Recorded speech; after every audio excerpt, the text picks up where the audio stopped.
Chief minister ಜೊತೆ ಮಾತಾಡಿಸ್ತೀವಿ ಅಂತ ಕರೆದರೂ ಕೂಡ ಬರಲಿಲ್ಲ.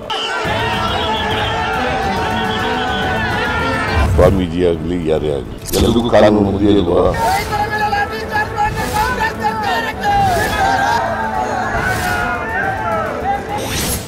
ಸರ್ಕಾರ ವರ್ಸಸ್ ಪಂಚಮಸಾಲಿ ಸಮುದಾಯದ ಮಧ್ಯೆ ಜಟಾಪಟಿ. ಪರೋಕ್ಷವಾಗಿ 2A ಮೀಸಲಾತಿ ಬೇಡಿಕೆ ತಿರಸ್ಕರಿಸಿದ ಮುಖ್ಯಮಂತ್ರಿ. 2A ಮೀಸಲಾತಿಗಾಗಿ ಪಂಚಮಸಾಲಿ ಸಮುದಾಯ ನಡೆಸ್ತಾ ಇರುವ ಹೋರಾಟ ದಿನದಿಂದ ದಿನಕ್ಕೆ ತೀವ್ರ ಸ್ವರೂಪ ಪಡೆದುಕೊಳ್ತಾ ಇದೆ. ಕಳೆದ ಮಂಗಳವಾರ ಸುವರ್ಣಸೌಧದ ಮುಂದೆ ಭಾರೀ ಹೈಡ್ರಾಮಾವೇ ನಡೆದಿತ್ತು. ಮುತ್ತಿಗೆ ಹಾಕಲು ಹೊರಟ ಪಂಚಮಸಾಲಿ ಸಮುದಾಯದ ಮುಖಂಡರ ಮೇಲೆ ಪೊಲೀಸರು ಲಾಠಿ ಚಾರ್ಜ್ ಮಾಡಿದ್ರು. ಇದರಿಂದ ಉದ್ರಿಕ್ತರಾದ ಹೋರಾಟಗಾರರು ಕಲ್ಲು ತೂರಾಟವನ್ನ ನಡೆಸಿದ್ರು. ಲಾಠಿ ಚಾರ್ಜ್ ಖಂಡಿಸಿ ಬಿಜೆಪಿ ನಾಯಕರು ಪಂಚಮಸಾಲಿ ಸಮುದಾಯದವರು ಪ್ರತಿಭಟನೆ ಮಾಡುತ್ತಿದ್ದು 2A ಮೀಸಲಾತಿಗಾಗಿ ಪಟ್ಟು ಹಿಡಿದಿದ್ದಾರೆ. ಆದರೆ ಸರ್ಕಾರ ಮಾತ್ರ ಪಂಚಮಸಾಲಿ ಸಮುದಾಯದ ಬೇಡಿಕೆಯನ್ನ ಪರೋಕ್ಷವಾಗಿ ತಿರಸ್ಕರಿಸಿದೆ.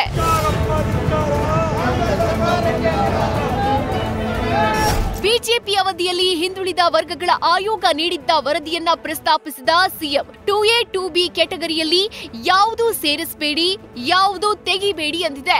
ಹೀಗಾಗಿ ಕಾನೂನು ಪಾಲಿಸುವುದು ಸರ್ಕಾರದ ಜವಾಬ್ದಾರಿ ಎನ್ನುವ ಮೂಲಕ ಪರೋಕ್ಷವಾಗಿ ಪಂಚಮಸಾಲಿ ಸಮಾಜಕ್ಕೆ 2A ಮೀಸಲಾತಿ ಕೊಡೋಕೆ ಅವಕಾಶ ಇಲ್ಲ ಎಂದ್ರು.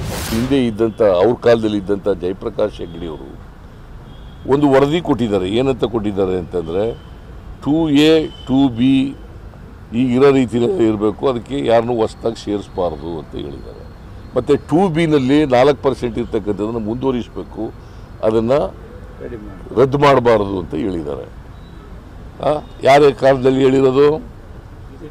BJP ಅವ್ರ ಕಾಲದಲ್ಲಿ ಇದ್ದಂಥ ಜಯಪ್ರಕಾಶ್ ಹೆಗ್ಡೆ ಅವರು ಪರ್ಮನೆಂಟ್ ಬ್ಯಾಕ್ವರ್ಡ್ ಕ್ಲಾಸ್ ಕಮಿಷನ್ನ ಅಧ್ಯಕ್ಷರು ಹೇಳಿರ್ತಕ್ಕಂಥದ್ದು. ನಾವು ಕಾನೂನು ಪ್ರಕಾರ ಹೋಗ್ಬೇಕಲ್ವ ಸರ್ಕಾರ ಅಂತಂದ್ರೆ ಏನು? ಅವ್ರ ಅಭಿಪ್ರಾಯ ಹೇಳೋಕ್ಕೆ ಅವ್ರಿಗೆ ಸ್ವಾತಂತ್ರ್ಯ ಇದೆ, ಸ್ವಾಮೀಜಿಯವ್ರಿಗೆ ಅಭಿಪ್ರಾಯ ಹೇಳೋಕ್ಕೆ ಅವ್ರಿಗೆ ಸ್ವಾತಂತ್ರ್ಯ ಇದೆ. ಗೊತ್ತಾಯ್ತಾ? ಅಲ್ಟಿಮೇಟ್ಲಿ ಸಂವಿಧಾನ ಏನು ಹೇಳ್ತದೆ ಅದ್ರ ಪ್ರಕಾರ ನಾವು ನಡ್ಕೋತೀವಿ ಸರ್. ಕಾನೂನು ಎಲ್ಲರಿಗೂ ಒಂದೇ, ಕೈಗೆತ್ತಿಕೊಂಡ್ರೆ ಸುಮ್ಮನಿರಲ್ಲ. ಲಾಠಿ ಚಾರ್ಜ್ ಸಮರ್ಥಿಸಿಕೊಂಡ ಸಿಎಂ ಸಿದ್ದರಾಮಯ್ಯ. ಸುವರ್ಣಸೌಧಕ್ಕೆ ಮುತ್ತಿಗೆ ಹಾಕಲು ಹೊರಟ ಪಂಚಮಸಾಲಿ ಸಮುದಾಯದ ಹೋರಾಟಗಾರರ ಮೇಲೆ ಲಾಠಿ ಚಾರ್ಜ್ ನಡೆಸಿದ್ದಕ್ಕೆ ಎಲ್ಲೆಡೆ ಖಂಡನೆ ವ್ಯಕ್ತವಾಗಿದೆ. ಸರ್ಕಾರದ ಈ ನಡೆಗೆ ವಿರೋಧ ಪಕ್ಷವಾದ ಬಿಜೆಪಿ ಸದನದ ಒಳಗೂ ಹೊರಗೂ ಪ್ರತಿಭಟನೆ ಮಾಡಿದೆ. ಇತ್ತ ಸಮುದಾಯದ ಮುಖಂಡರು ರಾಜ್ಯದಾದ್ಯಂತ ಬೀದಿಗಿಳಿದಿದ್ದಾರೆ. ಅದಕ್ಕೆ ತಿರುಗೇಟು ನೀಡಿದ ಸಿಎಂ ಸಿದ್ದರಾಮಯ್ಯ, ನಾವು ಸ್ವಾಮೀಜಿಗಳನ್ನ ಮಾತುಕತೆಗಾಗಿ ಸುವರ್ಣಸೌಧಕ್ಕೆ ಕರೆದಿದ್ವಿ, ಆದ್ರೆ ಅವರು ಸಿಎಂ ಪ್ರತಿಭಟನಾ ಸ್ಥಳಕ್ಕೆ ಬರಬೇಕು ಅಂತ ಪಟ್ಟು ಹಿಡಿದ್ರು. ಬಳಿಕ ಸುವರ್ಣಸೌಧಕ್ಕೆ ಮುತ್ತಿಗೆ ಹಾಕೋಕೆ ಬಂದ್ರು. ಹೀಗಾಗಿ ಕಾನೂನು ಕೈಗೆತ್ಕೊಂಡ್ರೆ ಸುಮ್ಮನಿರೋಕಾಗತ್ತಾ ಅಂತ ಲಾಠಿ ಚಾರ್ಜ್ ಮಾಡಿದ್ದನ್ನ ಸಮರ್ಥಿಸಿಕೊಂಡಿದ್ದಾರೆ. ಚೀಫ್ ಮಿನಿಸ್ಟರ್ ಜೊತೆ ಮಾತಾಡಿಸ್ತೀವಿ ಅಂತ ಕರೆದರೂ ಕೂಡ ಬರಲಿಲ್ಲ. ಇಲ್ಲ ಚೀಫ್ ಮಿನಿಸ್ಟರ್ ಬರಬೇಕು ಇಲ್ಲಿಗೆ ಅಂತಂದ್ರು. ಎಲ್ಲ ಕರೆದಕ್ಕೆಲ್ಲ ಹೋಗಕ್ಕಾಗತ್ತಾ ಚೀಫ್ ಮಿನಿಸ್ಟರ್? ನಾನು ಸುವರ್ಣಸೌಧಕ್ಕೆ ಕರೆದೆ, ಬರ್ರಿ ಮಾತಾಡೋಣ ಅಂತ. ಆಗ ಏನು ಮಾಡಿದ್ರು, ಇವ್ರು ಕರೆದ್ರೂ ಬರಲ್ದೇನೆ ವಿಧಾನಸೌಧಕ್ಕೆ ಅಲ್ಲ ಸುವರ್ಣಸೌಧಕ್ಕೆ ನುಗ್ಗಕ್ಕೆ ಪ್ರಾರಂಭ ಮಾಡಿದ್ರು. ಕಲ್ಲು ಹೊಡೆದ್ರು ಪೊಲೀಸ್ನವ್ರ ಮೇಲೆ. ಏನು ಮಾಡ್ಬೇಕು ಹೇಳಿ? ಆಗ ಅವ್ರು ಬೇಕಾದ್ರೆ ನಾನು ಫೋಟೋಗಳು ತೋರಿಸ್ತೀನಿ, ಅವ್ರು ಕಲ್ಲು ಹೊಡೆದಿರೋದು, ನುಗ್ಗೋದು. ರಸ್ತೆ ಮೇಲೆ ಯಾಕೆ ಕೂತ್ಕೊಂಡ್ರು ಬಂದು ಸ್ವಾಮೀಜಿ?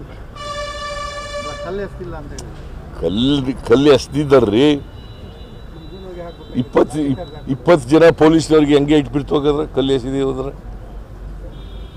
ಕಲ್ಲು ಎಸಿಲಿಲ್ಲ ಅಂತಂದ್ರೆ 20 ಜನಕ್ಕೂ ಹೆಚ್ಚು ಪೊಲೀಸ್ನವರಿಗೆ ಕಲ್ಲಿ ಅವ್ರಿಗೆ ಏಟು ಬಿದ್ದು ಗಾಯ ಆಗಿದೆಯಲ್ಲ, ಹೆಂಗಾಯ್ತು? ನಾನೇನು ಹೇಳೋದು ಅಂತಂದರೆ, ಸ್ವಾಮೀಜಿ ಆಗಲಿ ಯಾರೇ ಆಗಲಿ ಎಲ್ರಿಗೂ ಕಾನೂನು ಒಂದೇ ಅಲ್ವಾ?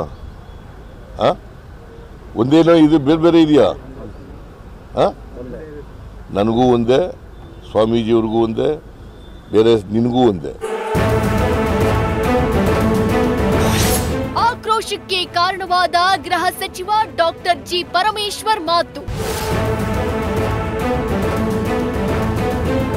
ಇನ್ನು ಪೊಲೀಸರ ಲಾಠಿ ಚಾರ್ಜ್ ಮಾಡಿದ್ದನ್ನ ಸಮರ್ಥಿಸಿಕೊಳ್ಳೋ ಬರದಲ್ಲಿ ಗೃಹ ಸಚಿವ ಡಾಕ್ಟರ್ ಜಿ ಪರಮೇಶ್ವರ್ ಆಕ್ಷೇಪಾರ್ಹ ಹೇಳಿಕೆ ಕೊಟ್ಟಿದ್ದಾರೆ. ಕಾನೂನು ಕೈಗೆತ್ತಿಕೊಂಡವರಿಗೆ ಲಾಠಿ ಚಾರ್ಜ್ ಮಾಡದೆ ಮುತ್ತಿಡಬೇಕಿತ್ತ ಎಂದಿದ್ರು. ಇದಕ್ಕೆ ಕೆರಳಿದ ಬಿಜೆಪಿ ನಾಯಕರು ಲಾಠಿ ಚಾರ್ಜ್ಗೆಲ್ಲ ಗೃಹ ಸಚಿವರೇ ಹೊಣೆ, ಅವರು ರಾಜೀನಾಮೆ ನೀಡಬೇಕು ಅಂತ ಆಗ್ರಹಿಸಿದ್ದಾರೆ.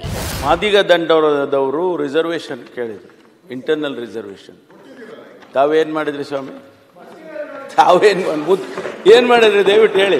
ಈ ಘಟನೆಯನ್ನ ಮನುಕುಲಕ್ಕೆ, ಕೇವಲ ಪಂಚಮಶಾಲಿ ಸಮಾಜಕ್ಕೆ ಅಷ್ಟೇ ಅಲ್ಲ, ಮನುಕುಲಕ್ಕೆ ಮಾಡಿದ ಅಪಮಾನ ನಾವು ಖಂಡಿಸ್ತೀವಿ. ಮುಖ್ಯಮಂತ್ರಿ ಬೇಷರ ಕ್ಷಮೆ ಕೇಳಬೇಕು, ಗೃಹ ಸಚಿವರು ರಾಜೀನಾಮೆ ಕೊಡಲೇಬೇಕು, ಪೊಲೀಸ್ ಆಫೀಸರ್ ಇಬ್ಬರದಲ್ಲ ಅವರು ಸಸ್ಪೆಂಡ್ ಮಾಡಲೇಬೇಕಂತ ಹೇಳಿ ಒತ್ತಾಯ ಮಾಡ್ತೀನಿ.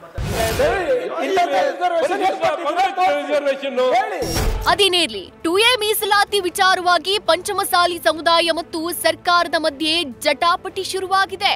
ಸಿಎಂ ಸಿದ್ದರಾಮಯ್ಯನವರು ಸಂವಿಧಾನದ ಪ್ರಕಾರ ಸರ್ಕಾರ ನಡೆದುಕೊಳ್ಳಲಿದೆ ಅನ್ನೋ ಮೂಲಕ ಪರೋಕ್ಷವಾಗಿ ಪಂಚಮಸಾಲಿ ಸಮುದಾಯದ ಬೇಡಿಕೆಯನ್ನ ತಿರಸ್ಕರಿಸಿದ್ದಾರೆ. ಇದೀಗ ಪಂಚಮಸಾಲಿ ಹೋರಾಟಗಾರರು ಮುಂದೇನು ಮಾಡ್ತಾರೆ ಅನ್ನೋದೇ ಸದ್ಯಕ್ಕಿರೋ ಪ್ರಶ್ನೆ. News first bureau. News first ನಿರ್ಭೀತಿಯಿಂದ ನಿಮ್ಮ ಪರವಾಗಿ.